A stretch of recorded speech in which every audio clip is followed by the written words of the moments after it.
all of the hundreds of stories I read in the process of editing this anthology, the one consistent thing is the feeling of being unloved by family members, right? Mm. For many of us, by our own parents. Welcome to the Bad Mothers Podcast. I'm Monica Cardenas. Last week, the long-awaited anthology, No Contact, Writers on Estrangement, was published. And lucky for us, we have its editor, the lovely Jenny Bartoy, as my guest for this episode. Jenny and I talk about her own estrangement story, as well as her vision for the anthology and the process of compiling and editing a wide variety of essays on the experience of estrangement from all sides. Jenny Bartoy is a French-American editor and critic. Her writing appears in several anthologies and in such publications as the Boston Globe, Seattle Times, Under the Gum Tree, Chicago Review of Books, The Rumpus, and others. She holds a master's degree from Columbia University and lives in Tacoma, Washington. No Contact, Writers on Estrangement, is available now from Catapult Press. Can you tell us why you wanted to create this book and a little bit about your vision for it? Yes. Well, first, thanks for having me. I'm excited to be here. Why I wanted to put this book together, that desire stemmed from my own estrangement experience. I cut contact with my father about 20 years ago. And when I went through that, there was really nothing out there. I looked for books, for websites, for anything, any resources to help me out. And it was there were very few things, and most of them encouraged adult children to rekindle the relationship with their parents. So immediately the need for something that resembled my experience, so that would be more supportive, was pretty obvious. And then through the years, more and more has come out about estrangement, but still very little, I think, when you think about how many people go through this experience. I mean, surveys, or research says anywhere from 27% to 38% of people are estranged from a close family member. And what helped me a lot, more than therapy, more than, books and online resources that I came across, was connecting with other estranged people throughout the last 20 years. Just sharing my story and hearing others share theirs was the most transformative and healing and, I don't know, grounding experience. So I thought putting together an anthology would allow me to gather voices and experiences that would sort of replicate this experience of connection through unique yet universal stories of estrangement. Yeah. I think grounding is a great word because so many of us, going through this don't feel like we can talk about it. I think a lot of people feel, I certainly did, felt ashamed about it. I felt like no one else had the same experience I did and wouldn't understand, or that even I was wrong and I was afraid to talk about it for a long time. So even now for me, I've also been estranged for 20 years. Reading those stories was a comfort to know, there's other people who've had similar experiences and who've had to make the same choices. As far as the proposal went, I mean, you said 20 years ago, there weren't that many resources. Mm-hmm. So I'm just curious now, things have changed a lot. I think we Mm-hmm. hear a lot more about estrangement in the media and of course on social media.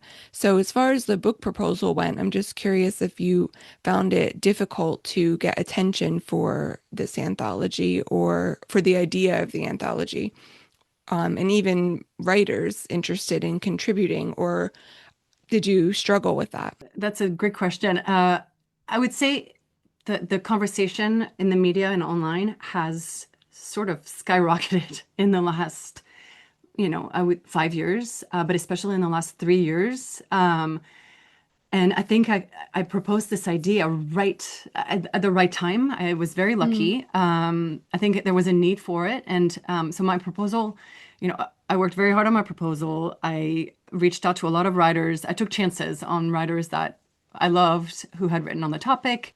I would say it's been shocking. Honestly, the response has been unanimously positive. Mm, Um, Pretty much.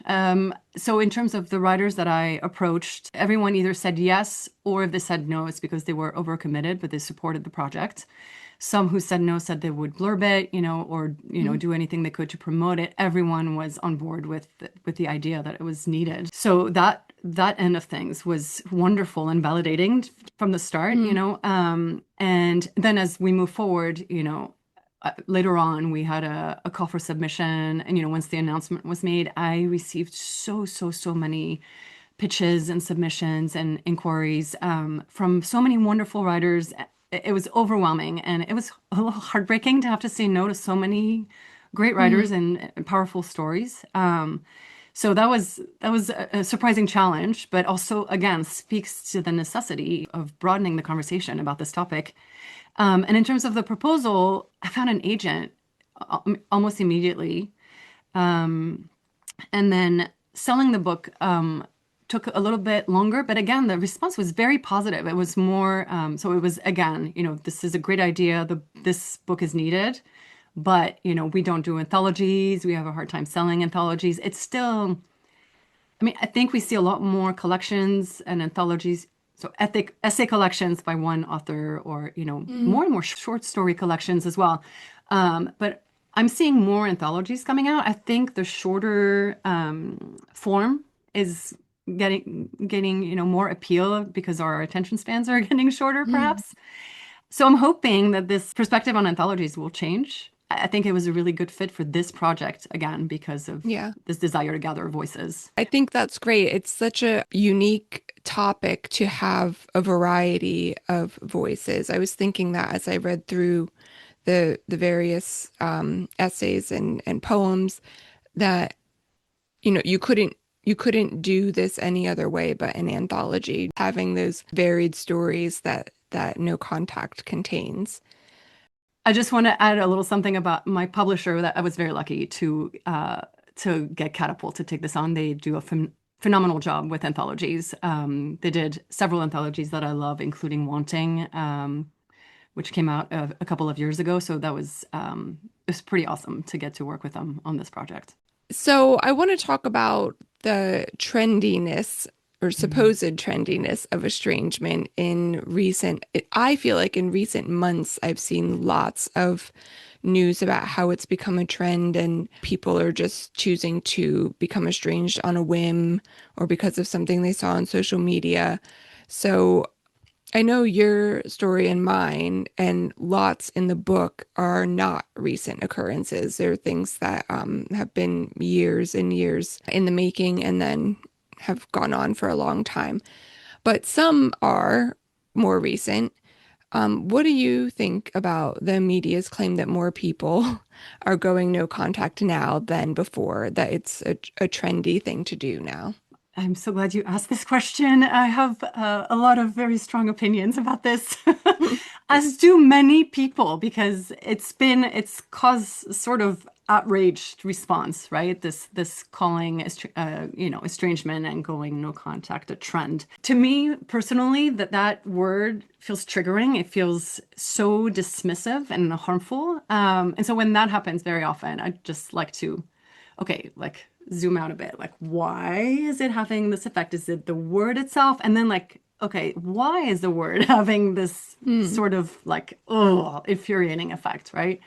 I think it's helpful just in terms of semantics. Trend is one of those words that have multiple meanings, which is might push buttons to say this, but it's sort of an abusive tactic to, it's like, I didn't mean it that way. Like, well, okay, that's how you took it, but that's not what I meant. It hmm allows that kind of slippery rhetoric, I guess. hmm So if we're looking at trend in terms of statistics, we don't have data going back a lot of years.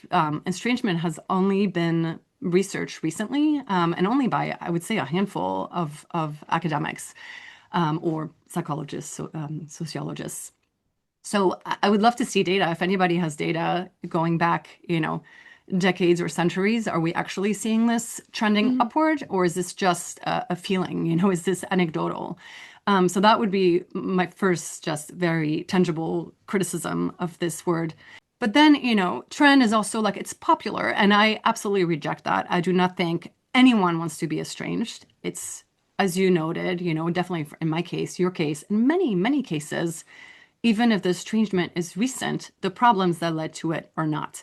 It is very, perhaps in some cases, it is impulsive or vengeful, but I would say in the vast majority of cases, it is a decision that is extremely difficult, that comes from long-term problems. It's a last resort when and nothing else has worked to fix the relationship and make it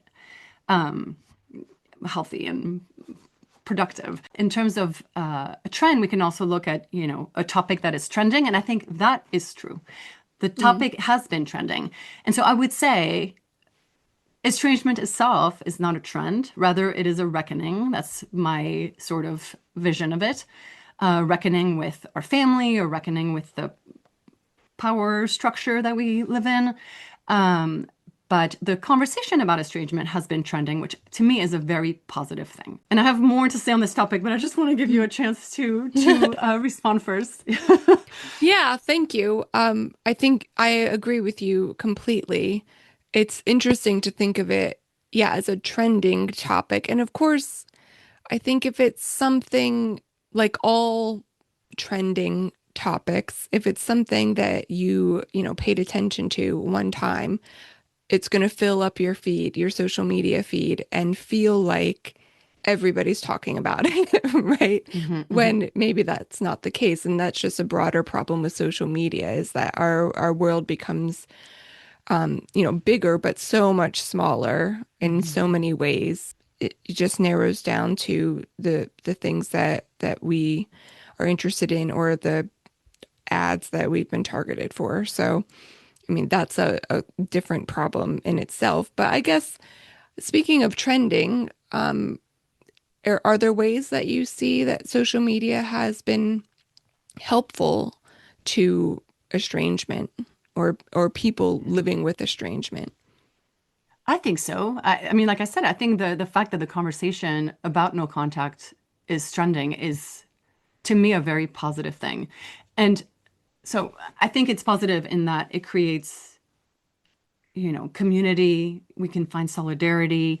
I think through conversation, through discussion, through, opening up about our personal stories, others can find connection and validation about their own experience.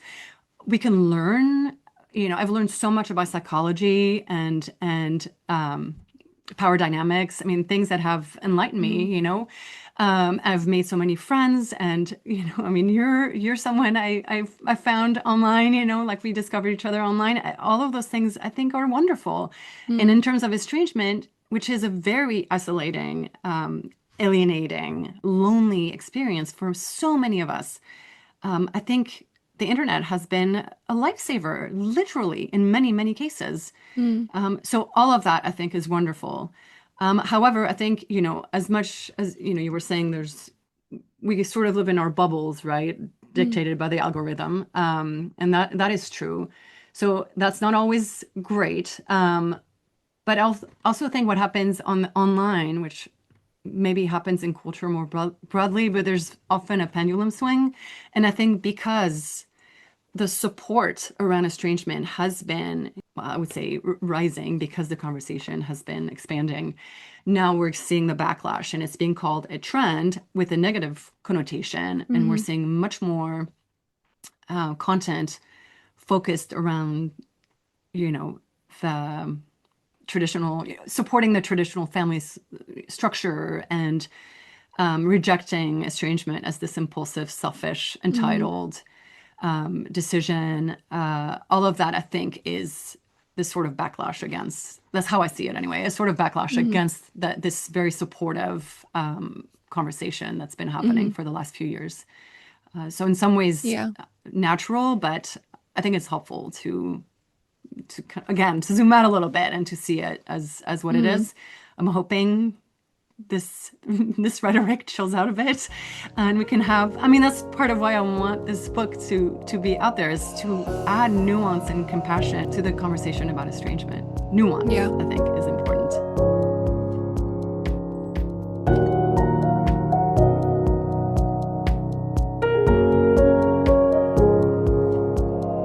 All of the stories in No Contact, and in doing these interviews for this podcast, I've found so many common threads in people's stories. Of course, they're all Mm-hmm. different in many ways, but there's so many times someone says something to me in an interview, or there were several lines I read in the anthology where I thought, oh, yes, that is exactly how I felt. Or that's exactly what, someone I interviewed 2 weeks ago said.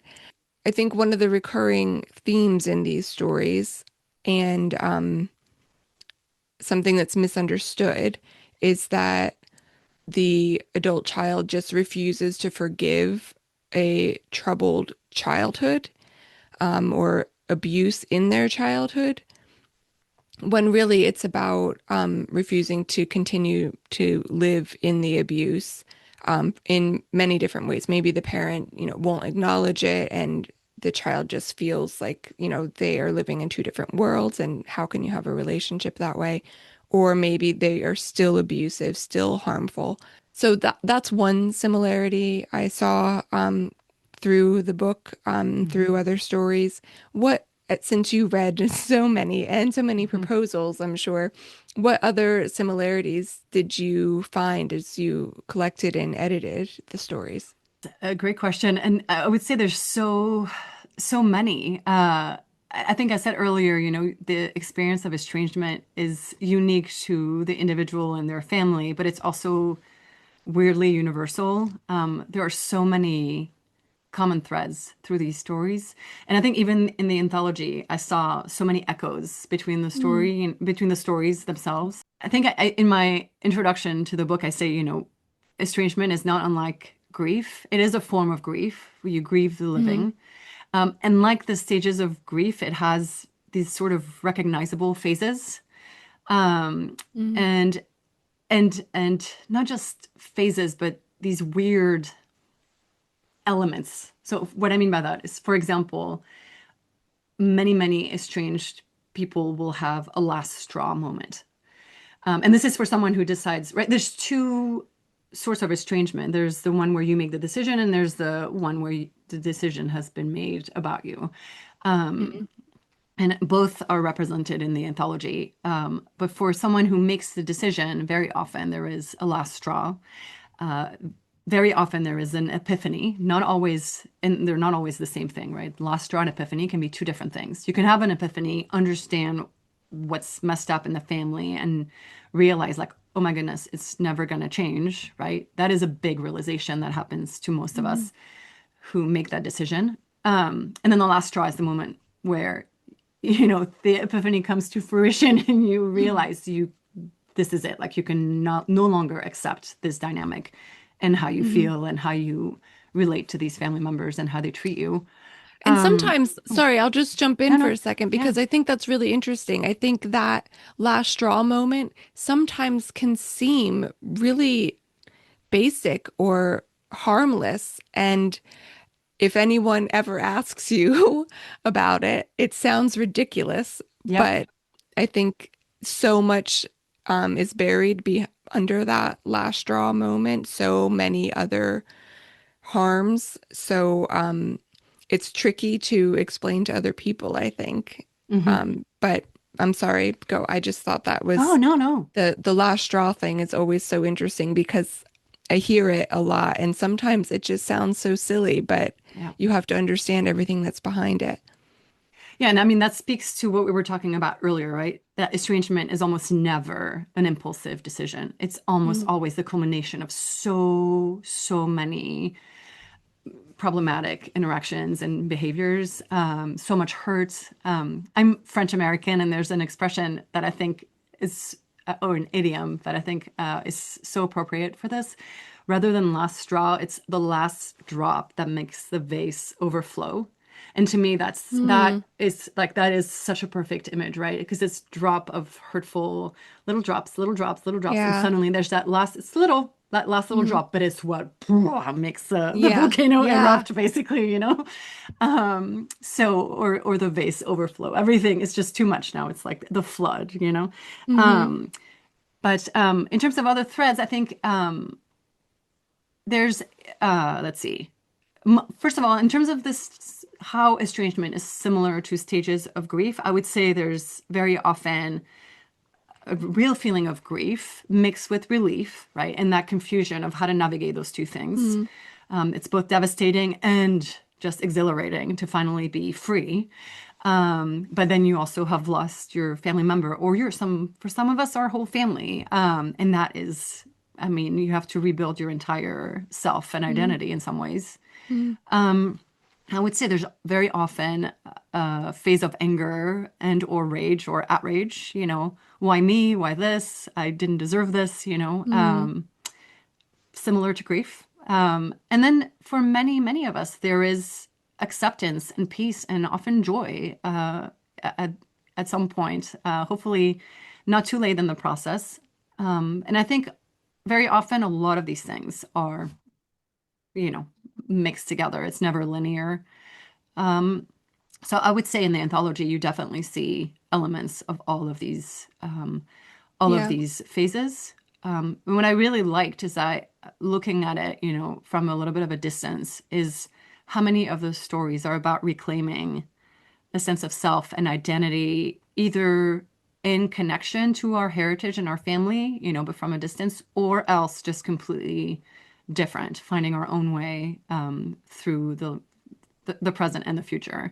Hmm. And I found that really hopeful and positive. Yeah. That was a big thread. Since the anthology includes stories of people who have been estranged from, do you want to tell us a little bit about how you made those selections since we focus mainly on people who've made the choice? Yeah, so in terms of my vision, you asked me earlier, and I don't think I answered that. In terms of my vision for the project, I had my big one was I wanted to open up the conversation about estrangement or shift to a conversation that would have more nuance and compassion about the topic. I just feel like it's very black and white, and Hmm. that's not the reality for anyone who is estranged. And then beyond that, it was very important to me to push back against the very common narrative that we see constantly right now about adult children and who choose estrangement from their parents. So in the anthology, there are I would say a majority of the stories are from adult children who are wrestling with estrangement from mother, father, both. I wanted to also show the other side. You know, there's many people who are estranged because they've been ghosted, abandoned, rejected, disowned, or just yeah, cut off in many different ways. And that's a reality that's very, I would say, as stigmatizing as the reality of making the decision to cut contact. Hmm. And my parameter was I wanted stories that showed reflection and accountability, and that had a sense of the boundaries included in the experience. Hmm. So even though I think we have a story by Geneva Phillips, who is this incarcerated mother, and it's a very poignant essay about being estranged from her children, but she is so self-reflective. Hmm. And then Susan Ito writes about her estrangement, intermittent estrangement from her biological mother, who didn't really want a relationship with her after she was adopted. And that's heart-wrenching, just this Hmm. sort of back and forth that happens between them. All of those stories show so much question and yeah, and seeking to understand and the Hmm. self and the parent or the children.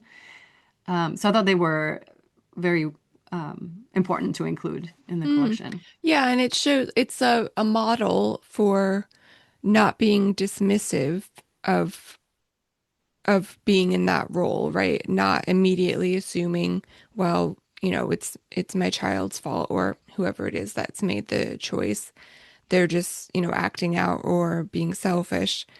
It's a model for how to think about it, maybe, and possible. I don't want to say that reconciliation is the end game because it's not always possible, but I think that's probably the only way it would be possible. Hmm. The only thing that could help repair a relationship that can be repaired is if the other person is willing to reflect on themselves and what they can do differently.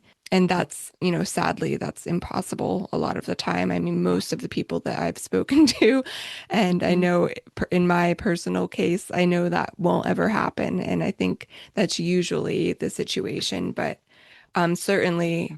if it's possible that, and if it's possible, then that is one route to doing so.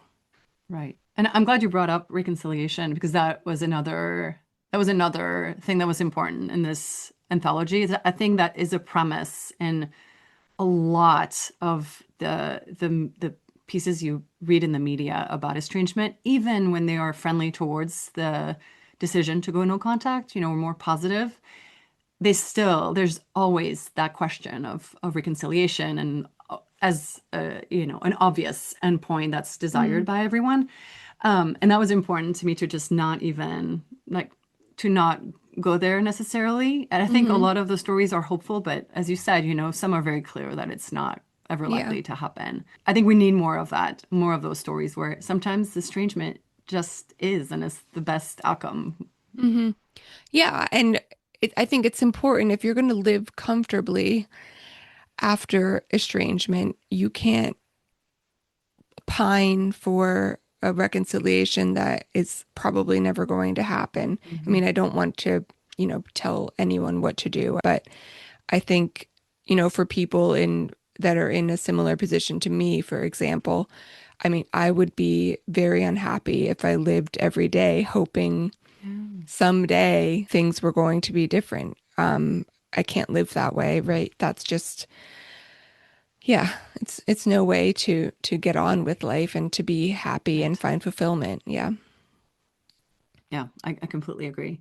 It's funny because I think part of me is very optimistic. I always want to give space to hope and the potential for change, the Hmm. possibility of change.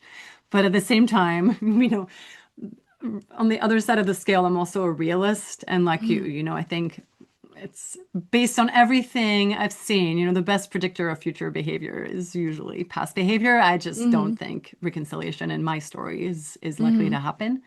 But I think in some ways that's why estrangement is so challenging to accept both for ourselves and for others who are not estranged to Hmm. understand is that the possibility is always there. Hmm. And, I think it's what allows us to move forward if we are living estrangement, is a strong sense of self and boundaries. Yeah.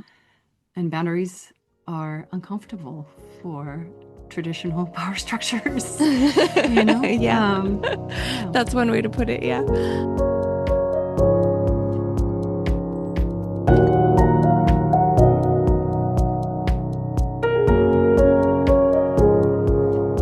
One of the similarities I think that I've seen in the book and in obviously this is Bad Mothers, it started with me interviewing women about their choices around motherhood in terms of maternal estrangement. So did they want to have kids or were they afraid to have children or, what feelings are wrapped up in that?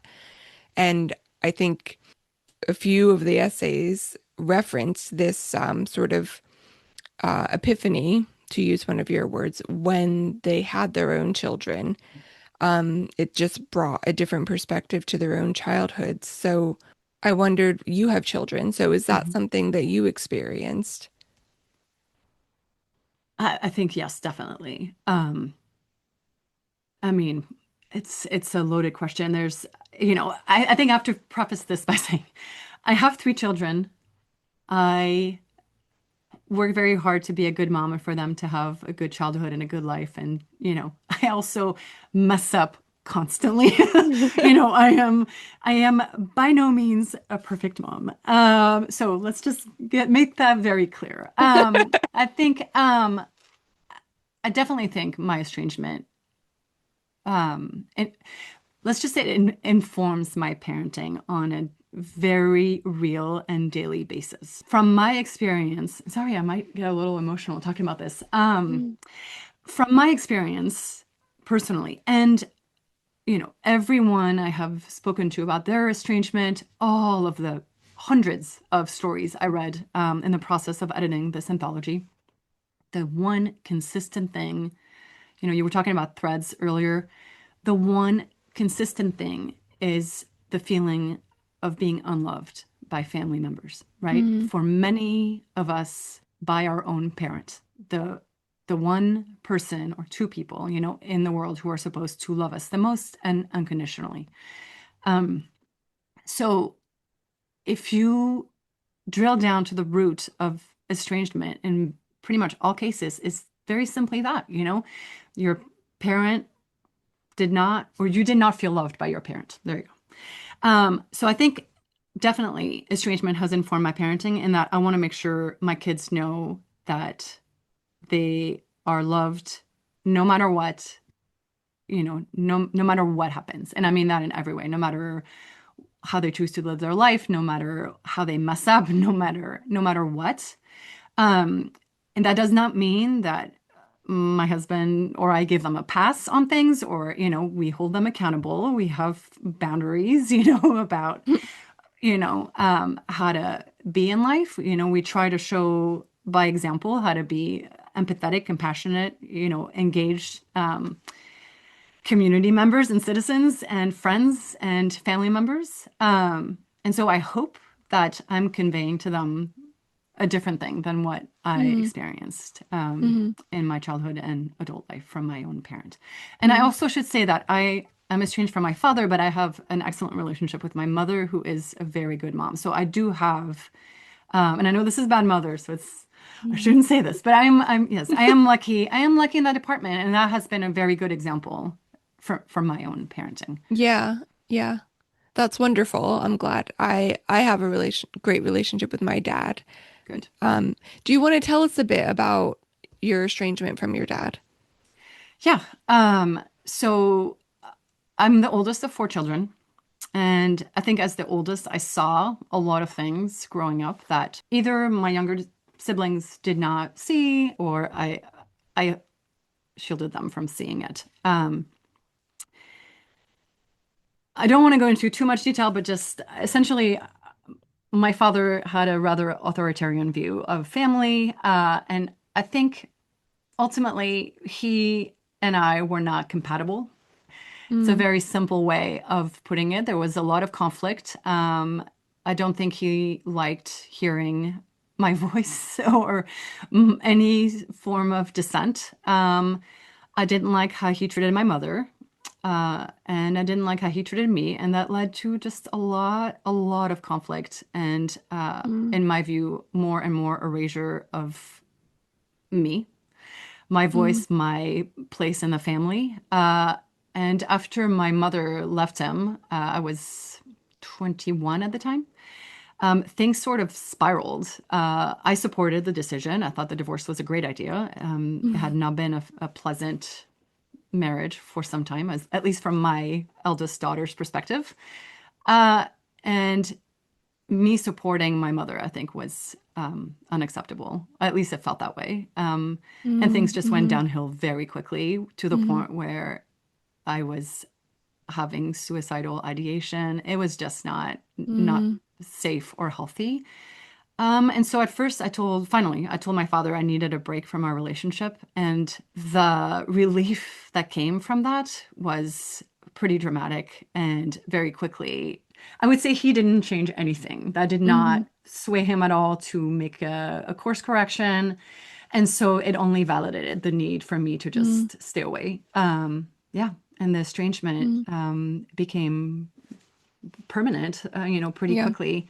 Again, I mean, we were talking about being hopeful or knowing that it's very unlikely to ever improve, very quickly it was clear that it was not going to improve. Mm-hmm. So I am in touch with my mother. I have a great relationship with her, and I was in touch with my three siblings for many years. And about 4 years ago, things sort of imploded. And in my view, very encouraged by my father. There was just I had some boundaries that were not acceptable to my siblings, and they Mm-hmm. sort of, I would say they would probably agree with this. They ghosted me. There was no contact ever that from them. So I'm very sad about it, but I do not regret being firm in my desire for truth and Mm-hmm. accountability. So I still feel a lot of love for my family, but I'm much happier with that Yeah. dynamics that Yeah. that we were all living through. Mm. I hope that answers your question. Yes. Thank you. Thank you for sharing that. Yeah. Who do you hope reads the book and what do you want them to take away? Um, so primarily, I think it's twofold. I certainly hope that people who are estranged and who have needed validation or connection and that experience find it in this book, and there are many stories. Mm-hmm. That is my very sincere hope and desire. And the second audience that I'm hopeful for is people who are not estranged and are curious to better understand the experience and to add some, I said nuance earlier, but again, some nuance to what they may be reading in the news or on social media that may be very black and white, very Mm-hmm. one-sided, or very critical, and to realize these are very human stories. It's your neighbor, Yeah. it's your friend, it's someone you see every day, and you might not realize they have this sad, sad and or empowering thing that's happened to them, and Mm-hmm. hopefully understand it a little bit better. Yeah. Yeah. And I think it really demonstrates the thoughtfulness that goes into these choices. I mean, it's a perfect counter argument to anyone who says that this is, a trendy whim that Hmm. that people are choosing because there's so much I mean, the writing is beautiful, but there's, like I said, a thoughtfulness to it, and it's completely understandable why these people have chosen estrangement. Yeah, Thank you. thank you. Yeah. Thank you for it. And thanks for coming on. Thanks for allowing me this this chance to chat about estrangement, and keep up the great work with your podcast. Bad Mothers is written, produced, and edited by me, Monica Cardenas. I'd love it if you'd rate and review the show and get in touch with any feedback. You can find me on my Substack, and guess what? It's called Bad Mothers too.